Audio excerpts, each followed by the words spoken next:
time is 6:04 p.m.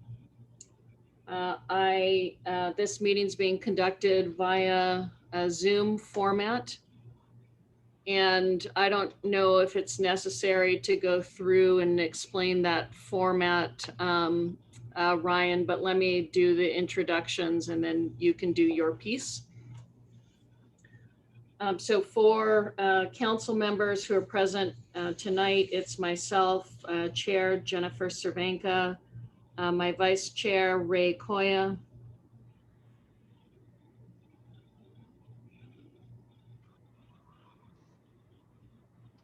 Ray, are you present? Ray's muted. You're on mute. Ray? Oh, just had him.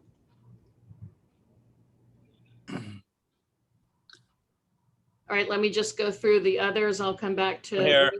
Oh. It wasn't letting me unmute. It was saying the host wouldn't let me unmute. I'm sorry. We Ray don't want Koya's you here. muted. Okay, thank you. Patricia Reynolds, Patricia Reynolds, present. Ron Gagnon, Ron Gagnon, present. Don Gomez, Don Gomez, present. Mike Hudner, Hudner present. and Jerry Sahajian. Present. Okay. For CRMC staff, we have our Executive Director, Jeffrey Willis, Present, Madam Chair. our Deputy Director, Jim Boyd, Present, Madam Chair. our Chief Legal Counsel, Tony DeSisto, Present, Madam Chair. our Chief Engineer, Danny Goulet, Present, Madam Chair. our Recording Secretary, Lisa Turner, who I don't see, but I think she's on. Madam Chair, I'm present. Thank you.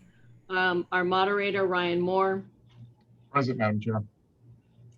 our Public Outreach Coordinator, Laura Dwyer.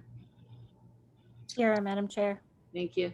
And finally, Cindy Tagney, our court reporter. Present. Thanks. Mr. Moore, will you go through and explain? I know people are getting used to it, but it's worthwhile to just go through the rules each time. Thank you. Absolutely.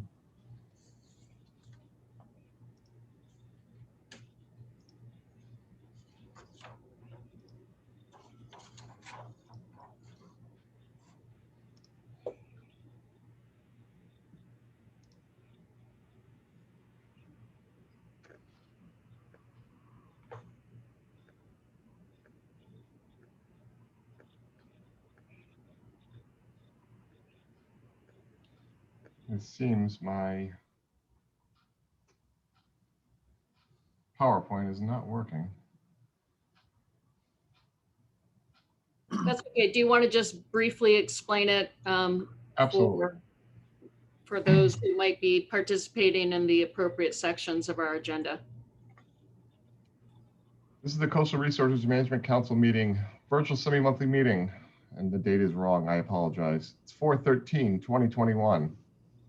Please be advised, this is an online meeting, including all audio, video, and names and comments are visible in the chat box are being recorded. All members of the public who wish to comment during these proceedings must correctly identify themselves before proceeding. Members of the public, please keep your video off.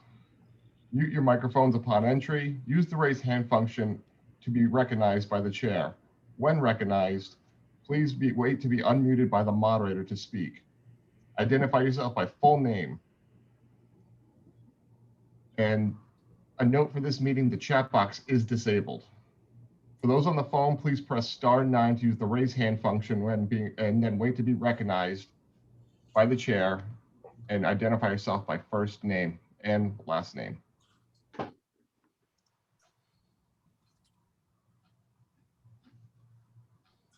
Thank you, Mr. Moore.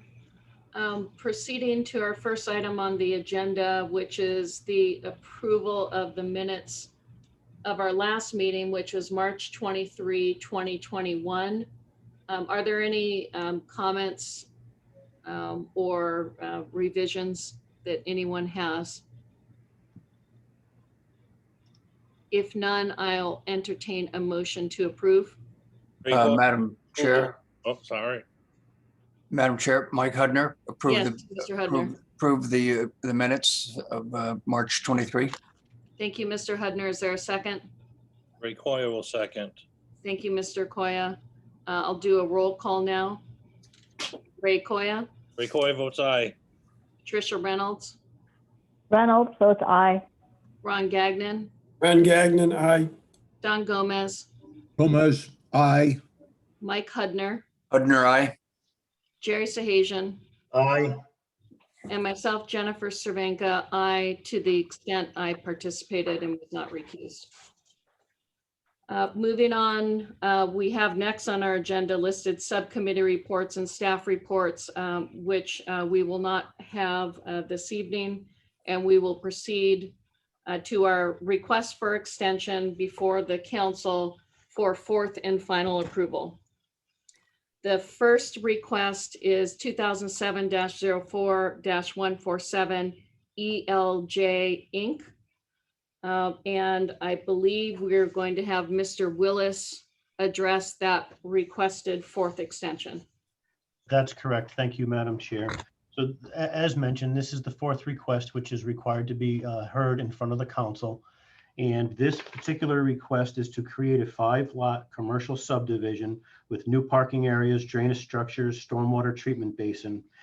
It's serviced by municipal sewer and town water in the town of Warren. We have, as a matter of course, staff go to the site when we receive these extension requests and see what particular stage the activity may be in relative to the request to extend. And at this particular site, the enforcement staff went to the site and found that there had been some activities performed. Some of the stormwater was performed, some of the plantings were performed, some fencing and whatnot. However, none of the activities that were proposed would still be impacting or have an impact to the coastal feature. So enforcement staff really has no issues with approving or recommending approval, that is, to have this fourth extension request be approved by the council for 1 more year. The regulations have not changed that would have affected the review of this application since the request was put in. And again, staff felt that the site conditions and the work done to date would not require an additional review by staff. Thank you, Mr. Willis. So we are reviewing this under our CRMP, actually our management procedures 1.5.12. And that allows the council to approve a fourth and final 1-year extension for good cause. And part of what goes into that is whether or not there's been a substantial change in environmental conditions, whether or not there's been a change in the regulations, and if there's been good faith efforts to try to complete the project, all of which have been just addressed by Mr. Willis. So that's what we're reviewing this request against. After the third extension, the fourth comes to the council. All others are handled by the executive director up to this point. It's your recommendation that we grant this fourth extension, correct? That's correct. Any questions for Mr. Willis?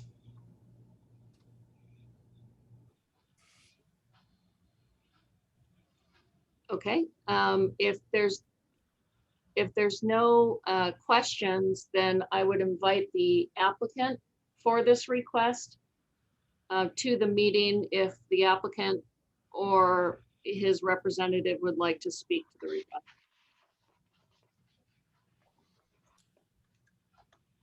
And I believe that is Chris Francis. So, Madam Chair, we have been in contact with Mr. Francis, asking him for his attendance to let him know that the meeting was tonight and the matter was in front of the council tonight.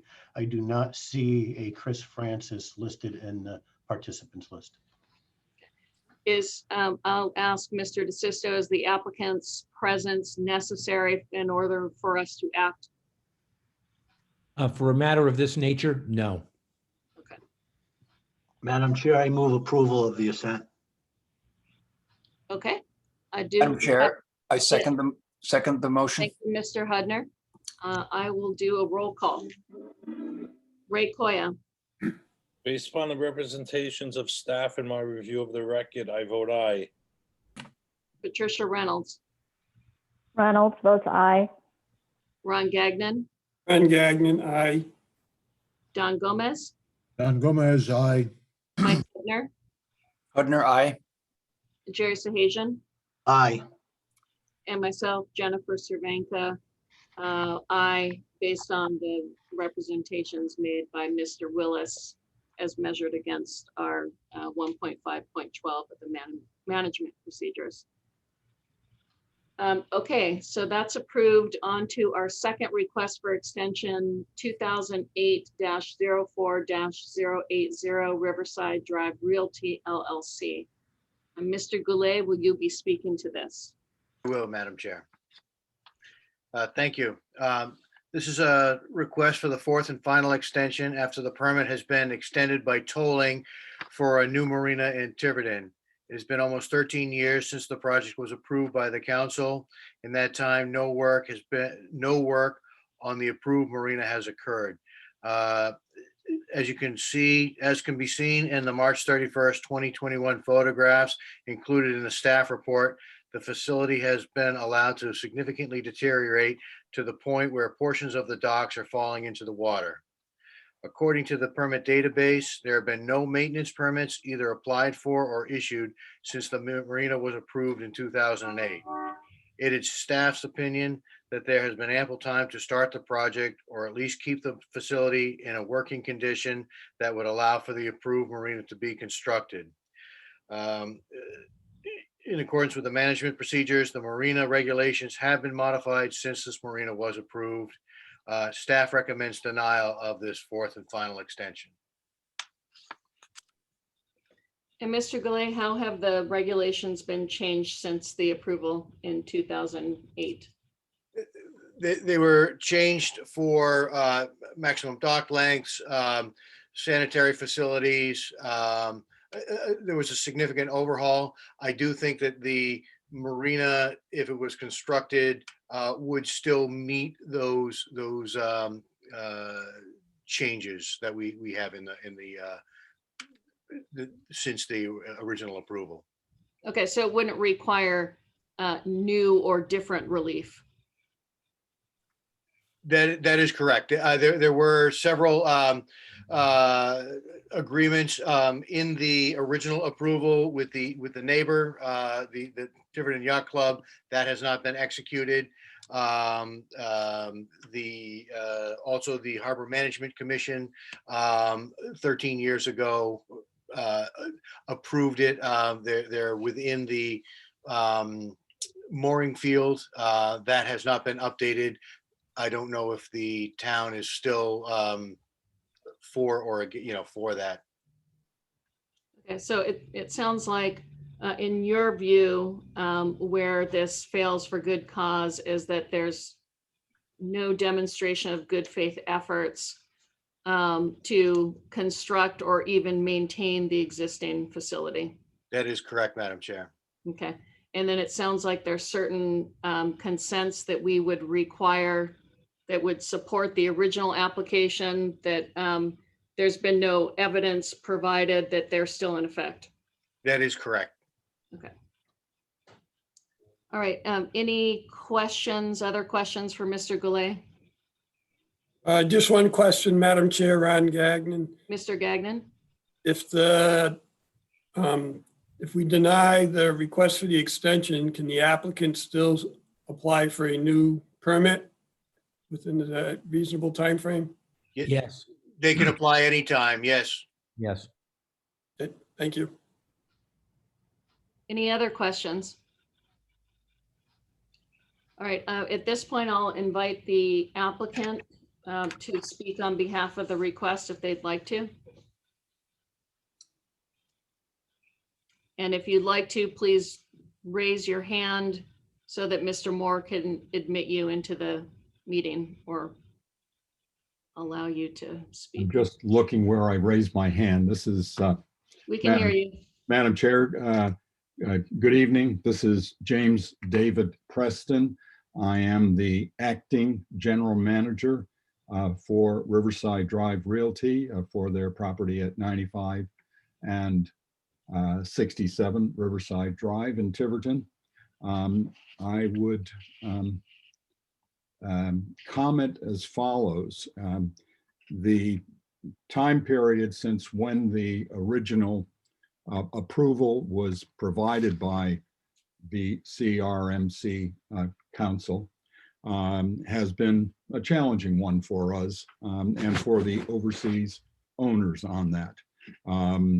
And from the initial time period when the subprime credit crisis hit in 2008, literally the same month we got the approvals to go forward, that had a serious financial impact on our ability to move forward at that time. We had all the funding arranged, and when the crisis hit, the funding parties withdrew their additional funding from us, and we were not able to move forward at that time. And as has been correctly pointing out, the tolling period and tolling has allowed our permit to continue literally until 2018. We have had 2 tenants on the property, both of which ran into some, let's say, serious financial issues caused by the economic conditions.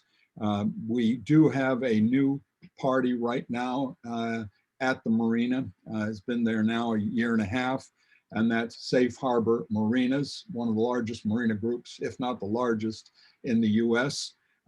They have are now our tenant and are looking seriously at acquiring the entire property and having the permits available and live. It would be a major consideration for them to move forward on a purchase of this. We also have another party that is Rhode Island based that is looking at our facility and use of the piers and wet slips for a combination of boats and high-end floating residences. So these we are actively pursuing. We have maintained the property, all critical items, including a permit that was approved by CRMC for repair and foundations in one of the buildings. We have done. We have replaced and done through permits the maintenance of the travel lift well and maintained the property in the condition in which we acquired it a number of years ago. There has been no deterioration of the granite block bulkhead from when the property was acquired back in 2008. So I would just like to point that out to you, Madam Chair, and to the other members of the CRMC Council. Question for you on the necessity for these consents that you had previously back in 2008, but no evidence that they remain valid, I guess. What have you done to ensure that those consents are still in place? I'm not aware that we had to do anything at that point in time. It's never been pointed out to us that we had to do something other than maintain our permits and renewals with CRMC. We've had no complaints from any neighbors, no complaints from the town of Tiverton, no complaints from Harbor Master, from our neighbors in that time. We've got and had a situation with the Tiverton Yacht Club, who is our neighbor, where we have not had any issue or complaints from them. And in fact, when we acquired the property, agreed in terms of handing over to them part of our property on a no-cost basis. So I'm not sure what was further required of us, Madam Chair. Did you review the staff report? No, I have not seen the staff report. Okay, I'll just I've not been given a copy of it, Madam Chair. There's a paragraph in the staff report, and we'll get that to you. The agreement with the neighbor was complicated with several stipulations and a land transfer. There was no proof provided of the transfer having occurred or that it is still acceptable to the Tiverton Yacht Club, given the current conditions. The request for extension did not include an update from the Town Harbor Commission agreeing that this marina occupying a portion of the mooring field is still appropriate and acceptable almost 13 years later. That's what I'm referring to that you haven't seen. Madam Chair, I haven't seen that, but I can assure you that the transfer did go through with the Tiverton Yacht Club. That was completed and done to the satisfaction of both sides. Okay.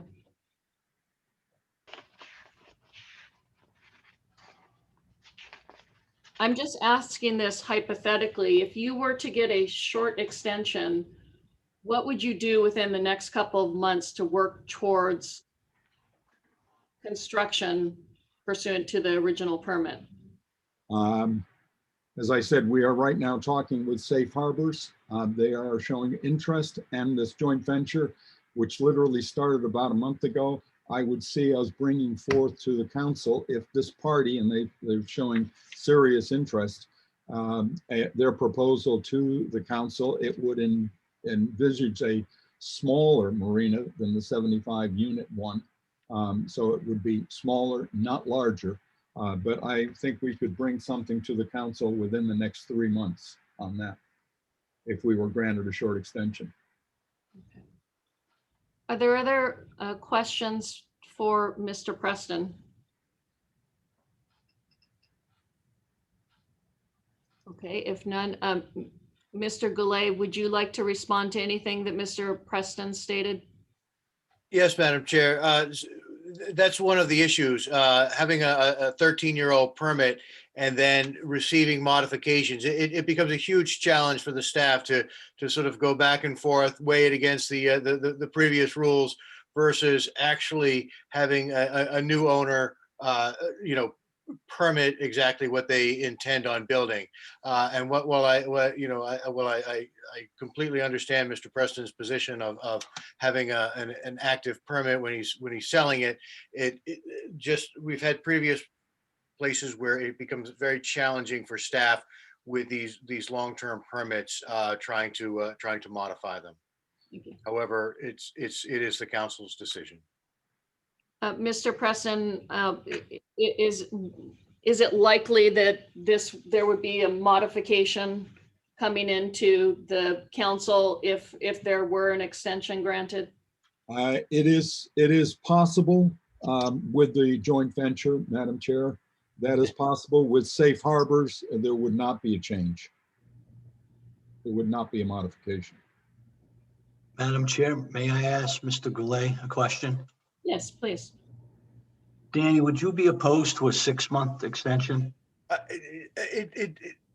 I'm not opposed to you guys extending it at all. I'm just giving you my opinion on what we saw at the site and the condition of the docks.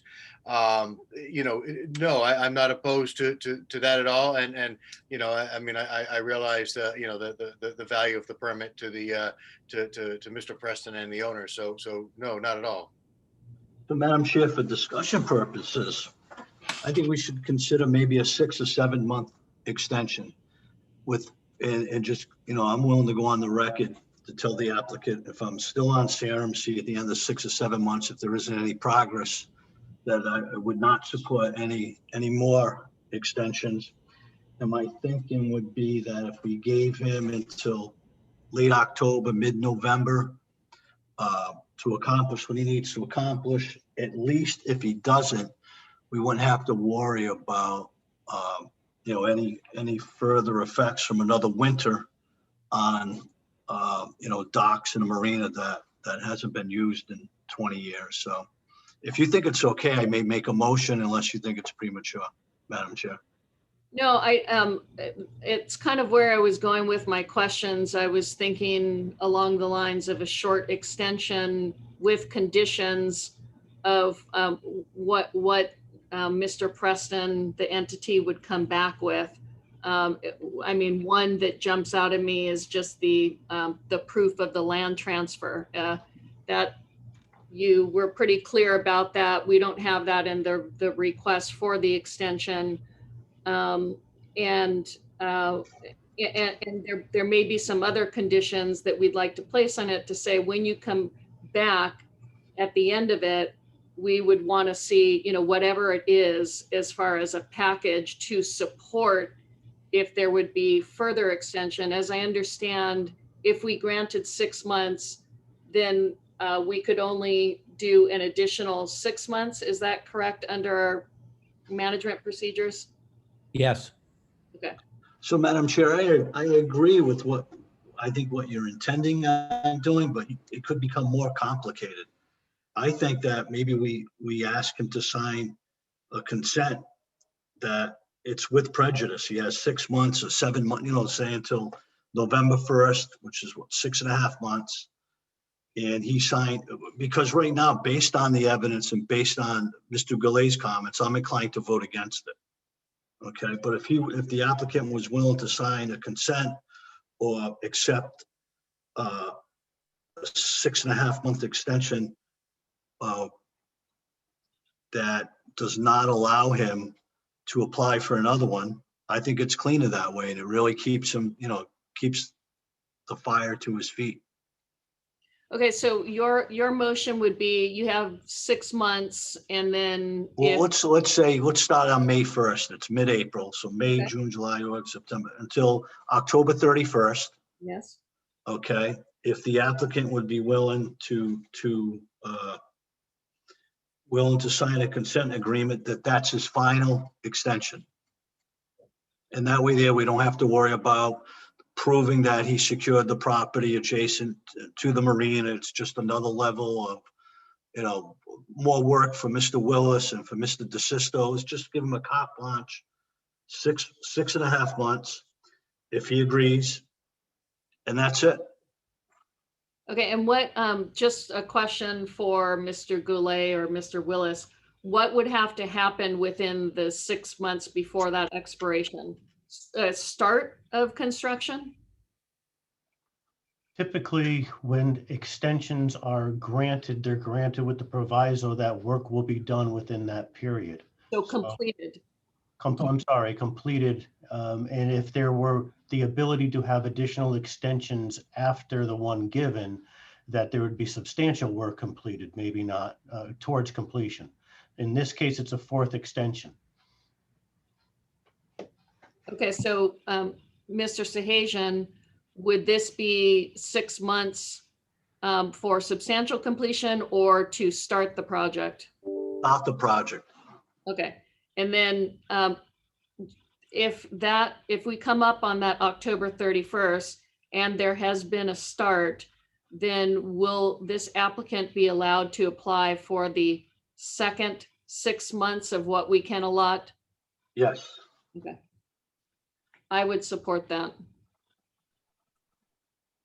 I make that motion.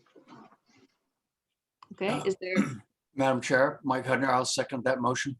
thank you, Mr. Hudner. Any discussion on the pending motion, Mr. Gomez?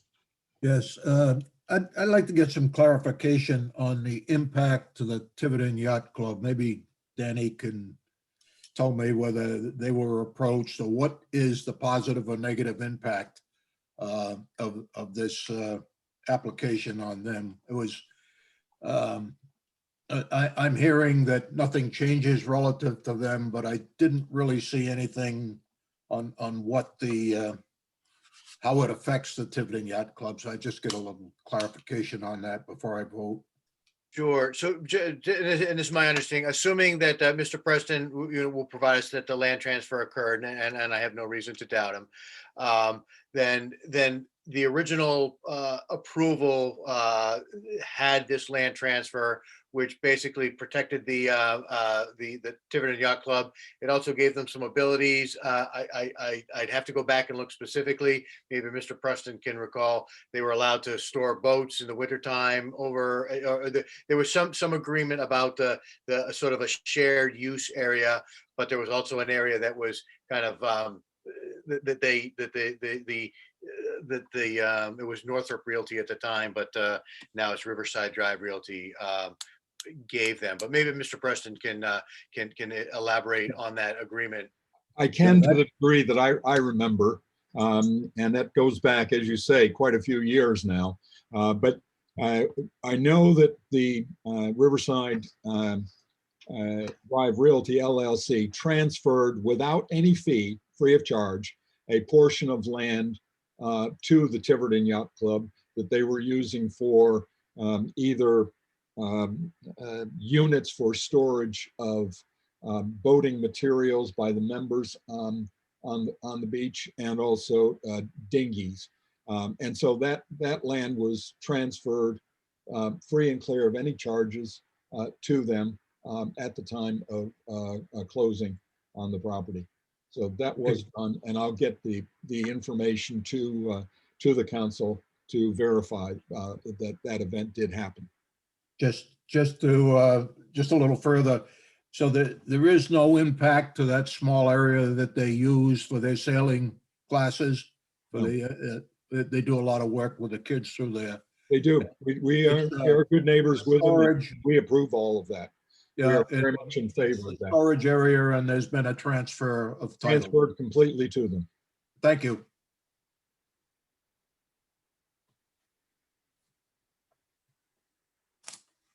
Okay, any other questions or discussion before I put this to the full vote? Okay, I'll do a roll call. Ray Koya, Ray Coy votes aye. Patricia Reynolds, Tricia Reynolds, aye. Ron Gagnon, Ron Gagnon, aye. Don Gomez, Don Gomez, aye. Mike Hudner, Hudner, aye. Gary Sahajian, Aye. and myself, Jennifer Cervenka, aye. So you have until October 31st, 2021 to start the permitted project, and then you can come back at shortly before that point if you need additional 6 months to substantially complete the project. Thank you, Madam Chair, and thank you, members of the council. Thank you. For your time. Thanks. Okay, moving now on to additional ratification of decision of 2019-06-014 Jamestown Boatyard. Everyone received a copy of the decision in the Jamestown Boatyard matter, which was dated December, I believe, of last year.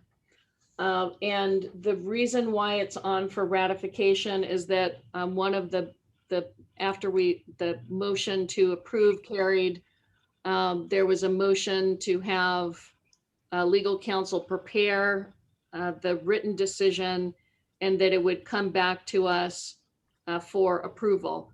And the decision was prepared, and that decision has been appealed to the Superior Court already. It's in appellate mode. The record, the certified record has gone up to the Superior Court. And we're here now to ratify the written decision, which was intended to memorialize the oral decision that was reached on October 27th of last year, but that was the second of two hearings. And so I wanted to start with just first canvassing to see if everyone believes that the decision, the written decision accurately reflects the oral decision that was rendered on October 27th, 2020. And then we can go on to some other comments that we've received, but I wanted everyone to comment on whether or not they believe that it accurately reflects the motion or the two motions that were approved on that date. Madam Chair, Ray Coy to be recognized. Yes, Mr. Koya. I have a question for our legal counsel, Tony DeSisto, please. Go ahead. Am I correct that the matter is on the agenda for this evening solely for the purpose of us adopting and ratifying the decision that emanated from our hearing in which a vote was taken, and that decision has now already been appealed to the Superior Court? So we no longer per se have jurisdiction on the merits of this matter. And the only reason it would be before us this evening is for the sole purpose of adopting / ratifying the decision that's put in print. Am I correct, Anthony? The latter word that you're using is correct. It's down for a ratification tonight only. And that's in the event that the matter gets remanded back to CRMC by the Superior Court, which has jurisdiction over the matter now. Right. So am I correct that there'd be no testimony this evening, no legal arguments by any of the parties? It's merely for us to review it, and as our chair has indicated, voice our opinion if it adequately reflects the events that took place on the night of the decision? That's correct. The certified record for this matter has already been transmitted to the Superior Court and accepted. All right, thank you. Okay, so Mr. Koya, do you want to start and you've reviewed the written decision of the executive director dated 12/31/2020. Did you? Go ahead. I've had an opportunity to review that decision. I've had an opportunity to review my notes that were taken contemporaneous with the hearings in October. And I'm of the opinion that the decision that was penned and signed by Executive Director Willis on 12/31/2020 adequately reflects the events that took place, the vote that took place, the comments that were made by staff, as well as council members. So I think from my perspective and upon my review, that it is an adequate representation of the vote that night and the record. Thank you, Mr. Koya. Would anyone else like to comment upon the written decision? Madam Chair, Mr. Hudner. I would like to second the comments of Mr. Koya. I agree completely. The decision reflects what was agreed back in October. Okay. Anyone else? Madam Chair, Ron Gagnon, I also agree that it reflects what was discussed and decided by the council. Okay, thank you, Mr. Gagnon. I did have one item, just which was under 4 findings of fact. Applicant sought approval of approximately 2,000 cubic yards of improvement dredging with CAD cell disposal materials. It wasn't just that was requested. It was also the extensions that's reflected earlier in the decision. It just wasn't carried forward in the findings of fact. And I think it would need to be added to be consistent with the earlier portion of the decision, to be consistent with what was being requested. And I think that would just, if this is ratified tonight, that would be, as part of the ratification, that it was a twofer.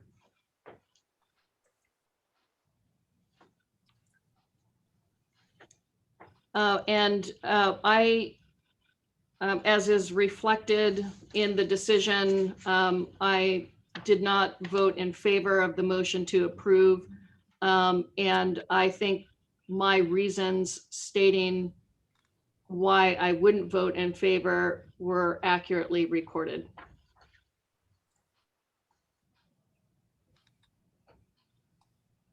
Anyone else want to comment on the accuracy of the findings and conclusions? Madam Chair, I also did not vote in favor of this, and my reasonings also clearly cited in the letter, and I think it's an accurate representation of what happened at the meeting. Okay. Thank you. Anyone else? Oh, Mr. Gomez. Yes, I will also have gone through it, and I feel it was an accurate representation along with the other members that have spoken. Okay, thank you. Now, we also, coming into this meeting, received after our packets a letter from the Rhode Island Attorney General's office with some comments about, what should have been, in its view, included in the written decision. And I believe everyone's had an opportunity to look at that. There's some comments about whether or not the findings of fact and conclusions should have been more specific.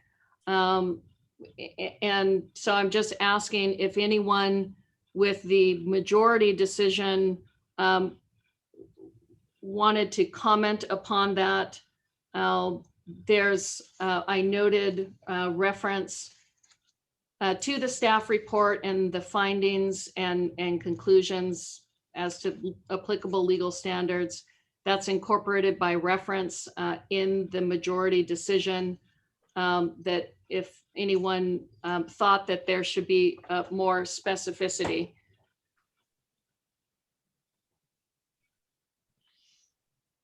Otherwise, if not, this is, as indicated, this is a matter on appeal. The appellants do have the ability to challenge whatever processes they believe were followed or not, and can challenge it on errors of law as well. So many of the items that I viewed flagged by the Rhode Island Attorney General, I thought that these were matters that certainly could be addressed in the appellate setting, but we can't have a rehearing tonight. Our task was solely to determine whether or not this written decision accurately reflected our oral decision as rendered on October 27th, 2020. Is there anything else, Mr. DeSisto, that you would like to comment on? No, the matter's on appeal. Yeah, and I did have a look at some of the comment letters that came in from objectors counsel, and I thought that those matters raised there were matters that they would raise in their appellate briefing and oral argument. That's correct, yes. The complaint was originally filed and it's also been amended too. So the objectors here have had really two chances to set their case out to the Superior Court in the first instance. And the letters that you advert to, I noticed that they did not mention the fact that there is litigation pending, that the certified record is already at the Superior Court. There was a motion to compel it had to be passed because the certified record was delivered and accepted by the court. Okay.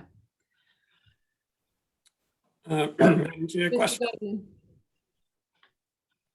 So my question is, should we consider the Attorney General's letter and determine if we need to respond or make any changes to the decision before we ratify, and maybe postpone this until the next meeting so that we can at least get a review of the letter by the legal counsel and staff?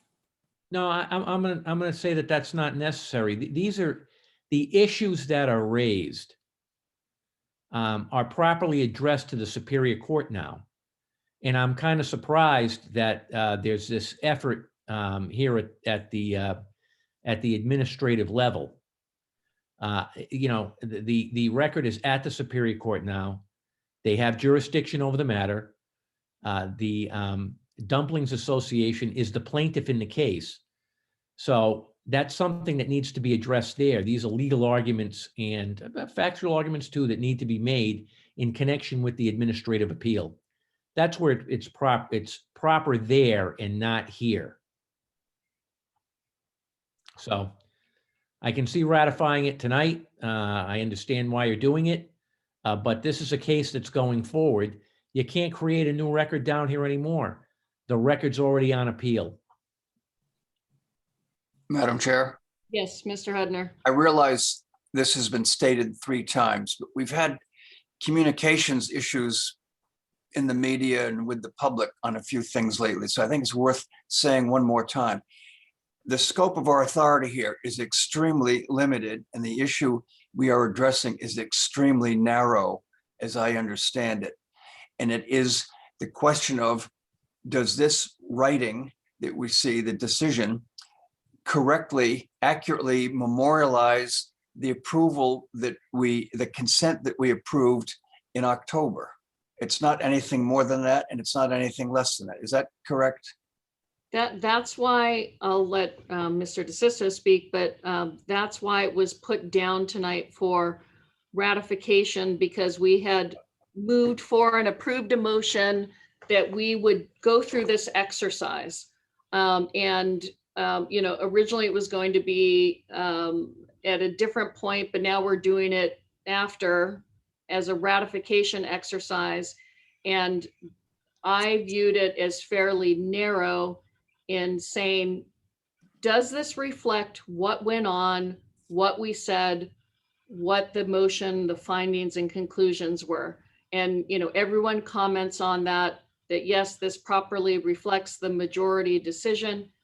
Patricia and I said, yes, this properly reflects our dissenting, I guess, if you will, position on it. And I think that's the extent of what we do here today. I had put forward also to the majority to say, if you looked at this letter from the Attorney General, if anyone wanted to, comment on just findings of fact, conclusions. I noted when I reviewed it, again, our written decision, that the majority referred to the findings and conclusions set forth in the staff report. So that was incorporated by reference. And so there are findings in that staff report, there are, conclusions there.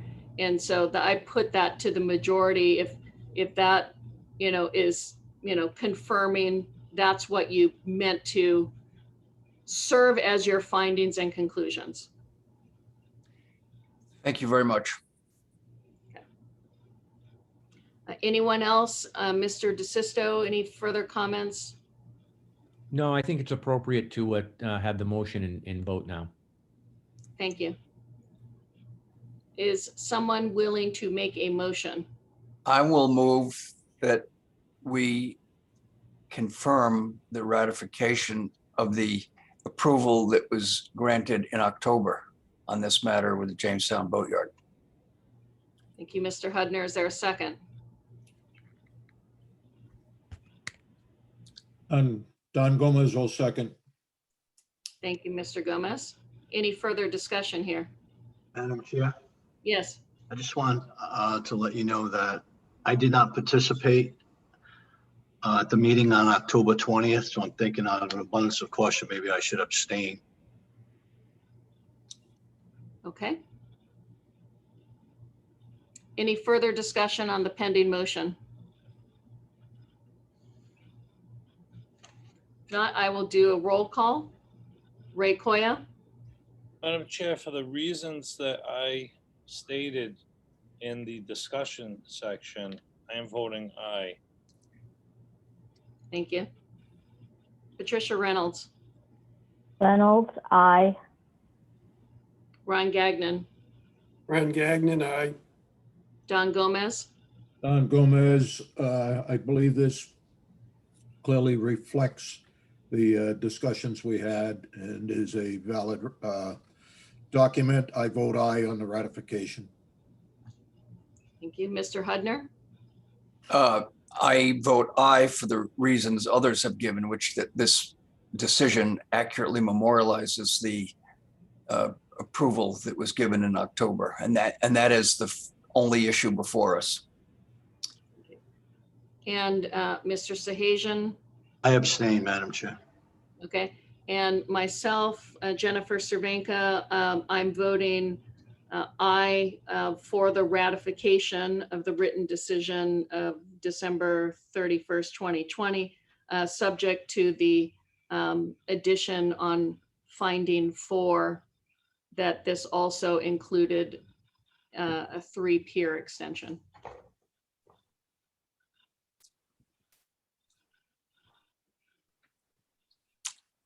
Mr. DeSisto, so that'll get reflected in the ratification?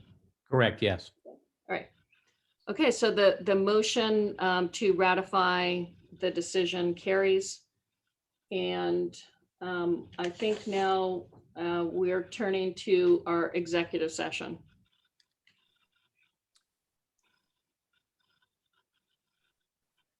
And Mr. Willis, do you want to tell us how that's going to be handled?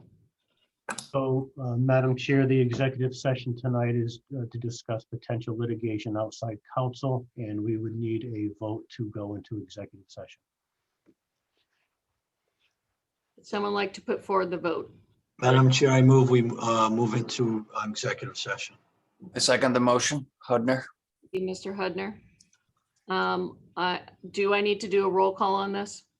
You do, yes, and if you could cite to the statute 4246 5A2 litigation involving a prior outside counsel. Okay. Do you agree to amend the motion to contain that reference, Mr. Sahajian? Yes, I do. Okay. And that's a second still from you, Mr. Hudner? Yes. All right. Okay. Doing the roll call, Ray Koya. Ray Coy votes aye. Patricia Reynolds. Tricia Reynolds, aye. Ron Gagnon. Ron Gagnon, aye. Don Gomez. Don Gomez, aye. Mike Hudner. Hudner, aye. Mr. Sahajian. Aye. And myself, Jennifer Cervenka, aye.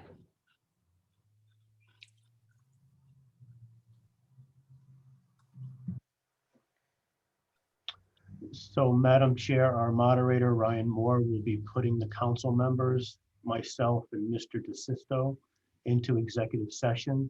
Everybody else who is a participant will just stay on while we are in executive session until we come out. Please stand by. You'll be going in your room shortly. Jennifer, you're muted.